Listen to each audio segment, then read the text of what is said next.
Selamat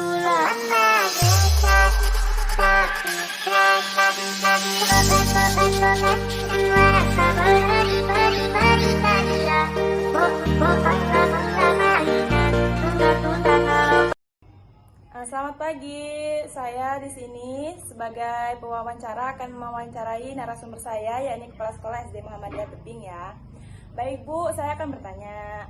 Diskusilah kita berdua di sini, diskusi santai tentang manajemen berbasis sekolah yang ada di SD Muhammadiyah Tebing tentunya ya. Bagaimana Bu manajemen sekolah di SD Muhammadiyah Tebing saat ini? Masalah manajemen sekolah dari awal berdiri emang sudah ada manajemen sekolah, yaitu tentang kurikulum, tenaga pendidiknya, terus kesiswaannya, terus pendanaan mungkin ya Bu ya? Oh ya, pendanaan, terus ada sarana dan prasarana, terus kerjasama dengan antara masyarakat dan sekolah. Iya. Lalu bagaimana pelaksanaan manajemen berbasis sekolah itu Bu? Misalkan manajemen kurikulum itu, bagaimana pelaksanaannya Bu? Sebelum membuat dokumen satu atau kurikulum itu ada rapat dengan antara Dewan Guru karena untuk menyesuaikan ataupun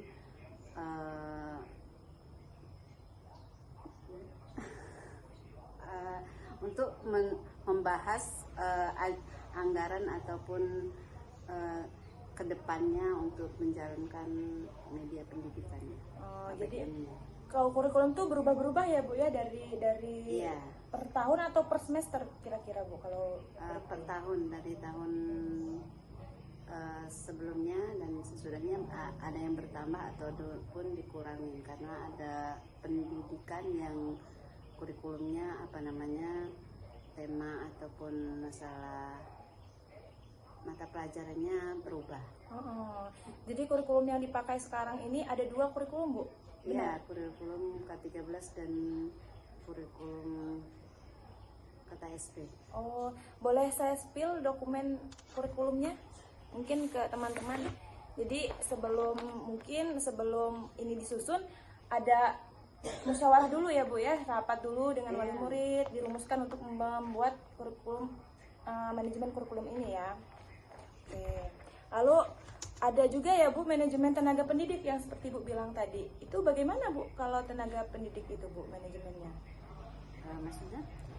Misalkan kan manajemen tenaga pendidik ini kan melibatkan guru. Apa saja yang mungkin program-program untuk manajemen tenaga pendidik ini tadi? Iya, masalah manajemen tenaga pendidik itu harus mendudukkan di antara wali kelas ataupun ini kan harus menempatkan bagaimana cara mendidik anak dan mencerdaskan anak itu untuk jenjang selanjutnya. Dan apabila kemampuan guru itu terletaknya di kelas 1 ya harus diletakkan di kelas 1 karena pelajarannya di kelas 1 harus dasar dan kelas yang lainnya akan melanjutkan dari kelas bawah. Itu kemudian untuk pendanaan itu Bu, kesiswaan dulu deh, kita bahas tentang kesiswaannya dulu, manajemen kesiswaannya. Kesiswaan itu dananya dari dana BOS, bantuan dari pemerintah, dan itu juga disalurkan untuk kepentingan guru honor dan tenaga administrasinya, terus sarana dan prasarana sekolah. Jadi kesiswaan, pendanaan dan sarana dan prasarana ini sangat saling terhubung ya Bu ya? Saling terkaitan. Oke, lalu kalau hubungan memanajemen hubungan sekolah dan masyarakat itu bagaimana Bu? Dengan masyarakat, kami selaku kepala sekolah dari SD Muhammadiyah itu tidak memungut dana dari masyarakat, tapi kami setiap bulan ada sedekah ataupun infak untuk dari murid ke murid dan masyarakat sekitar. Jadi kalau hubungannya dengan komite itu bagaimana ya Bu? Itu masuk ke dalam manajemen kurikulum atau masuk ke hubungan sekolah dan masyarakat? Hubungan antara komite dengan sekolah sekolah itu ya dengan masyarakat, karena dia yang menggerakkan ataupun menghubungkan kami dengan masyarakat. Seperti itu ya Bu ya. Lalu kita berbicara kepada indikator dan evaluasinya dalam kegiatan manajemen kurikulum ini ya Bu ya. Indikatornya itu kan ada indikator input, proses, output, dan outcome. Kalau dia input itu karakteristiknya Bu, meliputi karakteristik dan kemampuan guru. Itu Dewan Guru ini mendapatkan seperti itu, kompetensi-kompetensi itu dari ada platform untuk guru atau penugasan langsung Bu? Sebelum Dewan Guru menyampaikan kepada anak didik, dia harus memahami indikator yang akan dia sampaikan. Itu berarti kan sudah ditata terlebih dahulu sebelum menyampaikan kepada anak didiknya. Jadi saya pernah dengar tentang platform Merdeka Mengajar Bu, itu diterapkan atau tidak di SD Muhammadiyah Teguh? Ya diterapkan, cuman maksudnya walaupun belum sepenuhnya, tapi sudah berjalan dengan baik. Itu diawasi oleh kepala sekolah langsung ya itu Bu ya? Iya. Itu untuk menunjang kompetensi Dewan Guru tersebut dengan pelatihan-pelatihan yang ada di platform tersebut ya Bu ya. Lalu kemudian ada indikator prosesnya. Ini perilaku guru dan peserta didik. Sudah terlaksanakah dari manajemen tadi di perilaku guru dan peserta didik? Apa cerminan-cerminan peserta didiknya? Mungkin ada 1, 2 gitu Bu. Maksudnya gimana proses antara? Ya, dicerminkan kan tadi sudah ada manajemen tenaga pendidik dan kesiswaan tadi ya Bu ya. Lalu dicerminkan melalui perilaku guru dan peserta didik. Apakah ada progres yang baik atau seperti apa? Prosesnya sangat mendukung anak didik dan perilaku anak didik sangat terkontrol oleh tenaga pendidik. Jadi ada ya Bu ya progresnya, karena sudah platform tadi menambah kompetensi guru, lalu perilaku siswa dan gurunya sudah baik ya. Lalu kemudian ada kompetensi peserta didiknya. Ini mungkin ada anak-anak yang tidak bisa membaca atau apa gitu di SD Muhammadiyah Bu.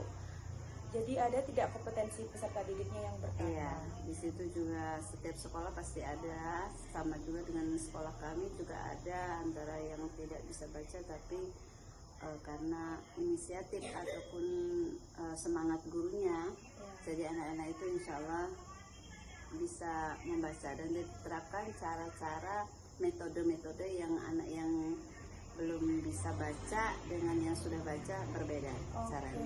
Iya. Jadi setiap anak itu punya kompetensi yang beda dan guru itu harus bisa ya Bu ya melihat kompetensi anak tersebut. Lalu kalau untuk indikator outcome-nya itu kan ada jumlah lulusan.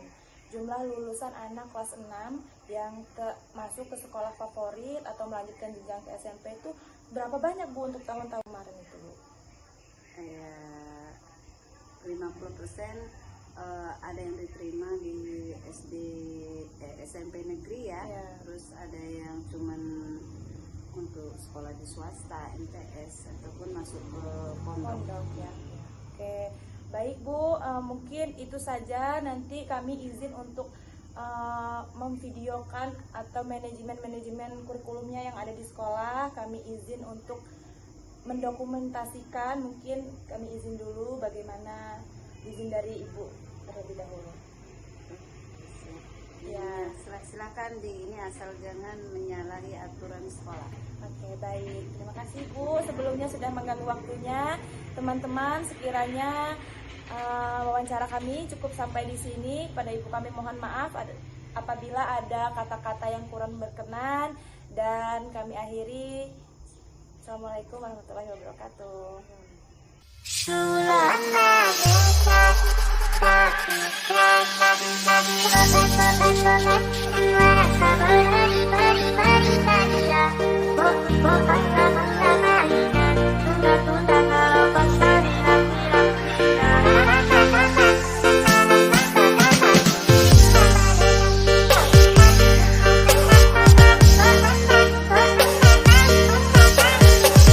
Ladies and gentlemen, performance by DJ Nafisa.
gentlemen, performance by DJ Lucky Remix.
Ladies and gentlemen,